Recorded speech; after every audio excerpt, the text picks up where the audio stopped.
রুটি করার সময় অনেকেরই এই প্রবলেমটা হয়ে থাকে। রুটি আমরা তো বেশিরভাগে গরম জল দিয়ে কাই করে রুটিটা বানাই, তাতে কি হয় হাত দিয়ে আমরা রুটিটা বেলতে পারি না, আর একটু ঢেকে রাখতে হয় আর টাইমটাও নষ্ট হয়। তো আমি যখন খুব বেশি তাড়াহুড়া থাকে তো কীভাবে গরম ডোটা দিয়েই রুটি বানাই, এটাই আজকে তোমাদের সাথে শেয়ার করব।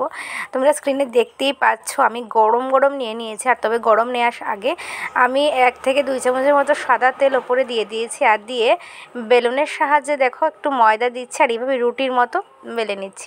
হাত যতটুকু সম্ভব হাতটা টাচ করাচ্ছি না, বেলুন দিয়েই কাজটা চালাচ্ছি। তাতে কি হয় খুব সুন্দর সফট একটা ডো কিন্তু আমরা পেয়ে যাই।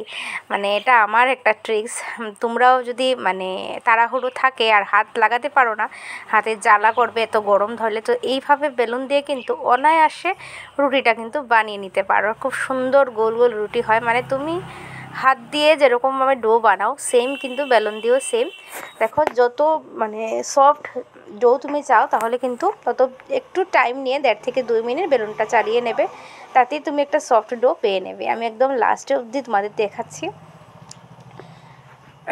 একটু শেয়ার করলাম তোমাদের সাথে, কারণ যদি তোমাদের একটু হেল্প হয়ে থাকে। তো দেখো খুব সুন্দর ছোটো ছোটো গোল করে নিয়েছি, আর আমি অল্প একটু নিয়ে দেখালাম। তো তোমরা একটু বেশি নিয়েও করতে পারো, তাহলে কিন্তু টাইমটা আরেকটু কম বাঁচবে। আমি ভিডিওর জন্য অল্প একটু নিয়েছি। তো আজকের এই হেল্পফুল ভিডিওটা যদি ভালো লেগে থাকে তাহলে রিকোয়েস্ট থাকবে ভিডিওটাকে একটু শেয়ার করার। আর দেখো গোল কিন্তু তৈরি হয়ে গেছে।